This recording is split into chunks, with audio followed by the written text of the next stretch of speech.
میرے ساتھ اس وقت موجود ہیں عرفان سدزئی صاحب۔ عرفان صاحب، سب سے پہلے تو یہ بتائیے آج کی جو پوری کارروائی تھی الیکشن کمیشن میں انٹرا پارٹی الیکشن کے حوالے سے کیا سماعت ہوئی اور نوٹسز جاری کیے، اس بارے میں بتائیے۔ دیکھیے، فل بینچ تھا الیکشن کمیشن کا، جس کی سربراہی کر رہے تھے چیف الیکشن کمشنر، اور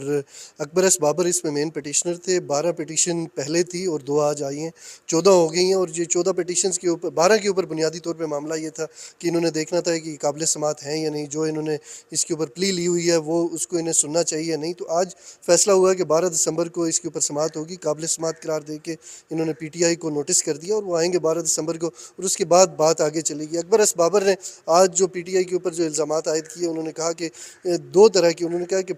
پری الیکشن بھی ریگنگ ہوئی ہے اور الیکشن کے دوران بھی ریگنگ ہوئی ہے، اور ان کے ساتھ بھی ناانصافی ہوئی ہے۔ انہوں نے اس کا جو ثبوت ہے وہ بھی بنائے ویڈیوز کی صورت میں، وہ الیکشن کمیشن کے سیکریٹریٹ کے وہاں پہ انہوں نے کہا کہ ہمیں جو ہے وہ کاغذات نامزدگی تک نہیں دیے گئے، ووٹر لسٹیں نہیں دی گئیں، تو یہ الیکشن جو ہے انہوں نے بوگس قرار دیے، اور ان کا مطالبہ ہے کہ ان کو کالعدم قرار دیں۔ ہم نے ان سے سوالات بھی کیے کہ ایک ایسا وقت جب الیکشن بالکل قریب ہے، میرا خیال ہے 14، 15 یا 16 دسمبر میں سے کسی ایک ڈیٹ کو الیکشن شیڈول جاری ہو جائے گا، تو بالکل دن کم ہے، اور الیکشن کمیشن نے پہلے ہی ان کو مہلت دے رکھی تھی کہ آپ جلدی سے الیکشن کروائیں انٹرا پارٹی کے، اور 20 دن کے اندر اندر رپورٹ جمع کروائیں۔ تو انہوں نے جیسے تیسے بھی یہ الیکشن کروائے، اور اس کے بعد رپورٹ جمع کروائی، اور اکبر ایس بابر دوبارہ سے انہوں نے ان الیکشنز کو چیلنج کر دیا۔ انہوں نے کہا کہ یہ الیکشن جو ہے وہ بوگس ہوئے ہیں، اور لہٰذا دوبارہ سے الیکشنز کروائے جائیں۔ دوران سماعت آج جو ہے یہاں باہر ایک پروٹیسٹ بھی کیا گیا، اس بارے میں بتائیے وہ کون لوگ تھے اور وہ ریڈ زون میں کس طرح داخل ہوئے، اور یہ کس نوعیت کا پروٹیسٹ تھا، کس کی طرف سے تھا؟ دیکھیں، بحیثیت پاکستانی تو کوئی بھی آ سکتا ہے، اگر آپ کے پاس آئی ڈی کارڈ ہے ریڈ زون میں آپ انٹر ہو سکتے ہیں، لیکن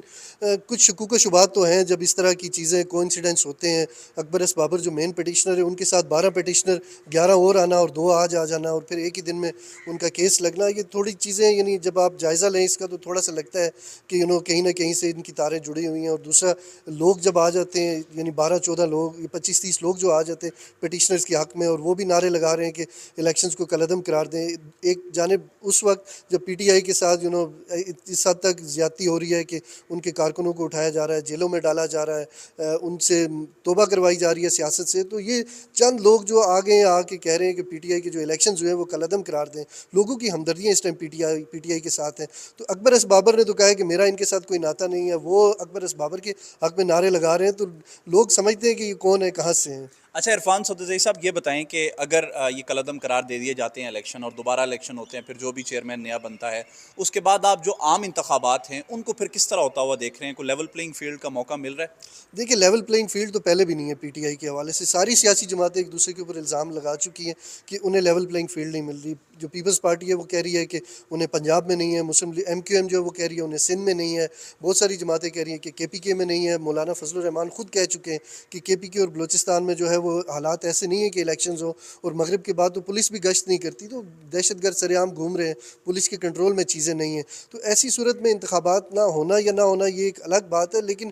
انتخابات کے دوران جو اکبر ایس بابر نے انٹرا پارٹی الیکشنز کے حوالے سے جو مورل سٹینڈرڈز رکھے ہیں وہ بہت ہائی ہیں۔ اگر اگر الیکشن کمیشن کہہ بھی دیتا ہے کہ الیکشنز کروائیں، تو اس بات کی کیا گارنٹی ہے کہ اکبر ایس بابر ان کو ایکسیپٹ کریں گے، ان نتائج کو؟ تو اکبر ایس بابر جو ہے وہ آج کے نہیں، وہ کافی عرصے سے پی ٹی آئی کے پیچھے ہیں کہ وہ کہہ رہے ہیں کہ اس کو صاف شفاف بنائیں،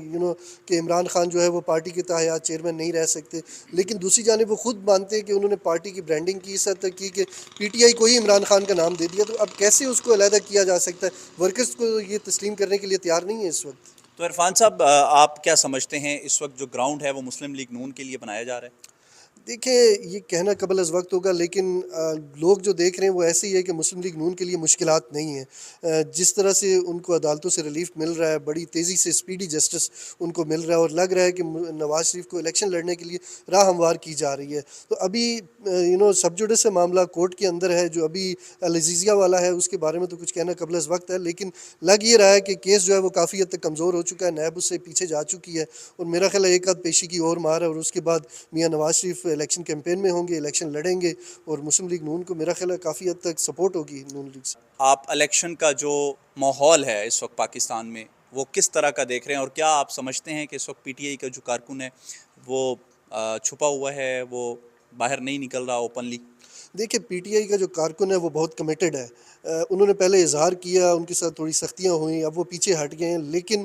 میرا اپنا یہ رائے یہ ہے کہ وہ ووٹ دینے سے پیچھے نہیں ہٹیں گے. شاید وہ جلسے جلوسوں میں اس طرح سے شرکت نہ کریں، لیکن وہ اس بات کے اوپر کمیٹڈ ہیں کہ وہ پی ٹی آئی کو ہی ووٹ دیں گے، کوئی بھی کینڈیڈیٹ ہو، کوئی بھی انتخابی نشان ہو. الیکشن کمیشن اگر بلے کا نشان واپس لے بھی لیتی ہے تو ہمارے جو لوگوں سے بات چیت ہوتی ہے ان کی رائے یہی ہے کہ انہوں نے پی ٹی آئی کو ہی ووٹ دینا ہے، عمران خان کے نامزد کینڈیڈیٹ کو ہی انہوں نے ووٹ دینا ہے. تو الیکشن ابھی دیکھیں اس میں ٹائم ہے، اس سے پہلے جوڑ توڑ ہوگا. پی ٹی آئی کس کے ساتھ اتحاد کرتی ہے یہ بھی دیکھنا ہے. جماعت اسلامی ایک پوٹینشیل جماعت ہے جن کا کسی حد تک ان کے ساتھ انڈرسٹینڈنگ بھی ہے. سندھ میں بھی انہوں نے آپ نے دیکھا کہ وہاں پہ بلدیاتی انتخابات میں بھی دونوں اکٹھے تھے، کے پی کے میں بھی دونوں مل کے کام کر چکے ہیں. تو آئندہ